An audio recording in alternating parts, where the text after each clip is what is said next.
Guys, guys, as I've been saying for a while now, the levels of the UFC is here and every other organization is levels below.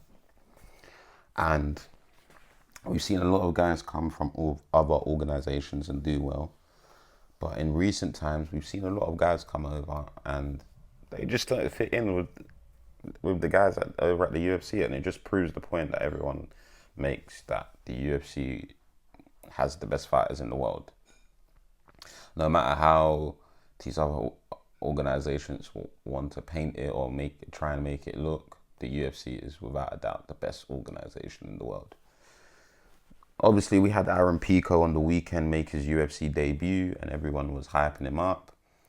Even me, listen, guys, I didn't know much about Aaron Pico before he made his UFC debut, but the way everybody was talking about him and all the highlights that the UFC were showing of him, you would have thought that he was going to go out there and absolutely smoke Laron Murphy. Funny enough, before he got stopped, he was actually putting it on Murphy. I can't lie to you guys.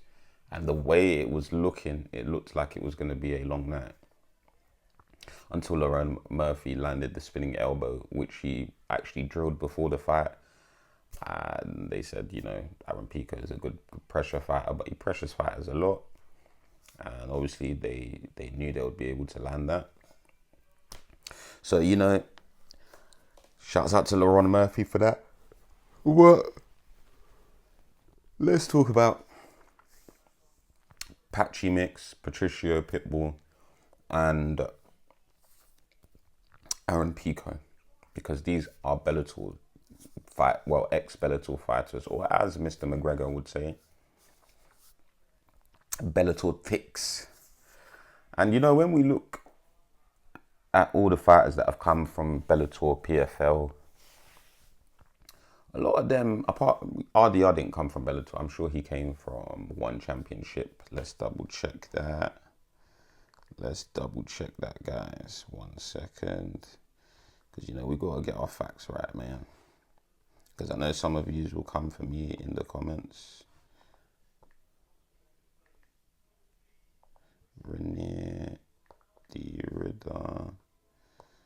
Alright, cool. Let's have a look. Yeah, so he fought on ONE FC. And to be honest, from what we've seen, the levels of ONE must slightly be better than Bellator and PFL, because even Eddie Alvarez, I can't remember if he was at ONE before or he went to ONE after, but it just shows you, man, these other organizations are levels behind, man. But Patricio Pitbull obviously made his debut this year against who was that against? I've forgotten now. Obviously, his most recent win was against Dan Ige.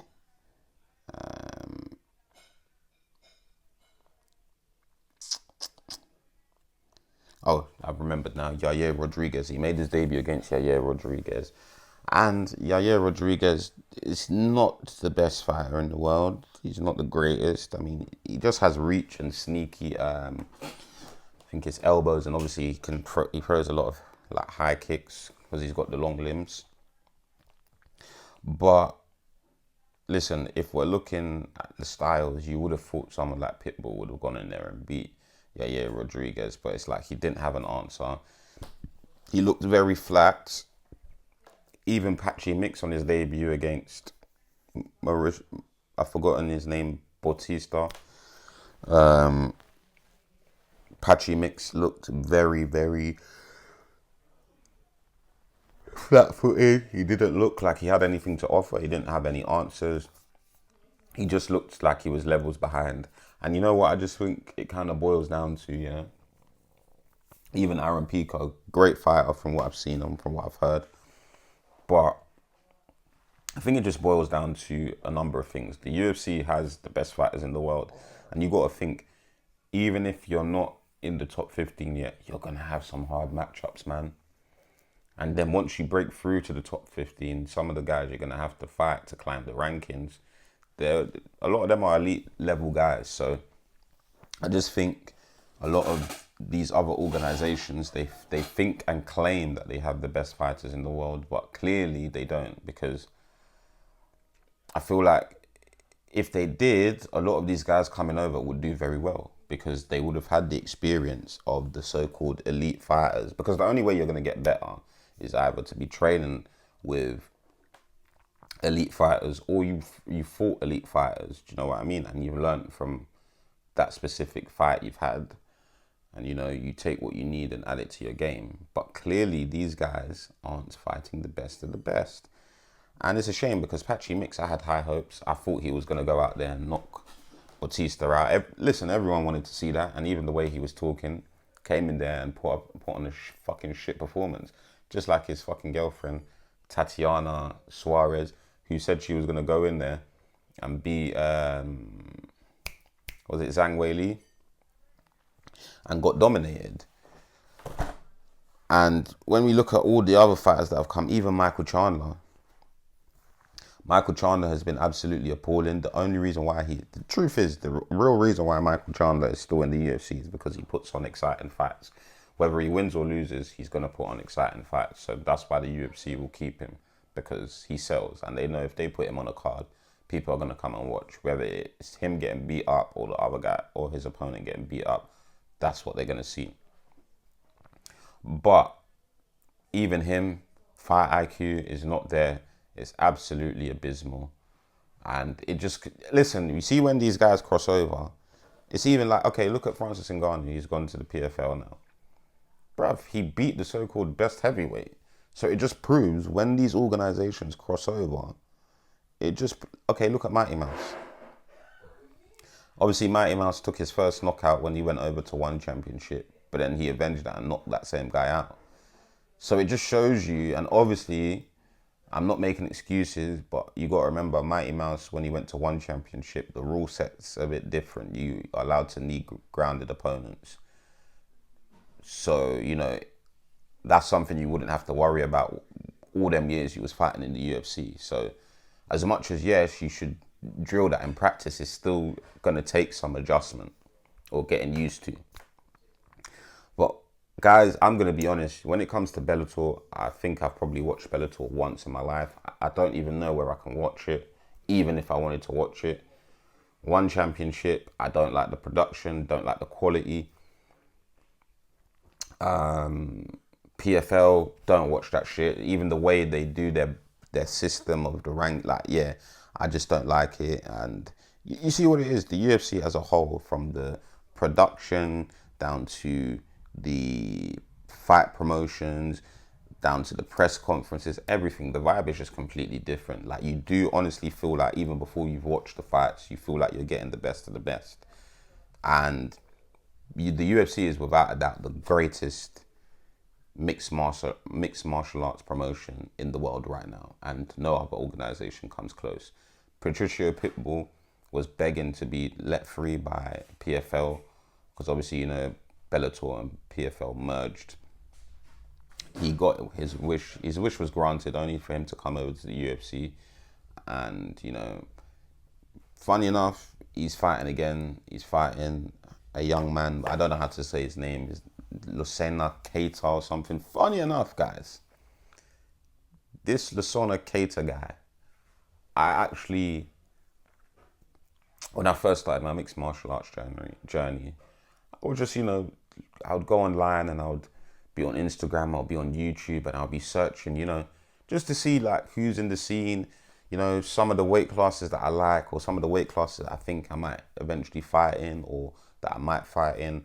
I just like to get a feel of, I like to know what's going on, because you never know. Do you know what I mean? And I feel like you always need to be aware, of your surroundings. So, if that makes, you guys know what I'm trying to say. And Patricio Pitbull is fighting Keita on his debut. Keita obviously has come from the promotion Octagon. I don't know if you guys know about that promotion. Decent fighter, should be a good fight. But again, will the UFC lights and the level of fighter be too much for him? To be honest, one person that's come over from Bellator and done very well is Michael Venom Page. Again, his style is just a great style for point fighting. If you cannot stop him from keeping that distance and from, slipping in and out, then you ain't going to beat him. And to be fair, he actually spoke about this not too long ago. He reckons the reason why a lot of these guys coming over are not doing well is because they're trying too hard. And you know what? Maybe that is the reason that they're not doing too well. Michael Venom Page, he just looks like he's going in there having fun. Even though he probably is nervous, he still goes in there and looks like he's having fun. And if that's the reason why these Bellator guys ain't winning, then you need to just forget that you are under the UFC lights. And you fought in the octagon for how long and how many times? So it's like, it's nothing you're not used to. It's just a different name. But if I'm going to be honest with you guys, I don't think any of those, I don't think Pitbull, I don't think Aaron Pico, and I don't think Patchy Mix will be champions. Aaron Pico, in my opinion, probably has the best chance just because stylistically what he brings. But he's going to need to adjust his game because in the UFC, you can't be pressuring people like that. I mean, people will probably say, but look at the way Ilya does it. But Ilya does it in a more calculated and smart way, whereas Aaron was literally just pushing Laurent Murphy back and throwing. I did like how Aaron was mixing it up, throwing to the body and stuff like that, but it wasn't really, it was pressure, but unmeasured pressure, which led to you getting KO'd. So, I wonder who's going to be the next guy from Bellator to come over to the UFC.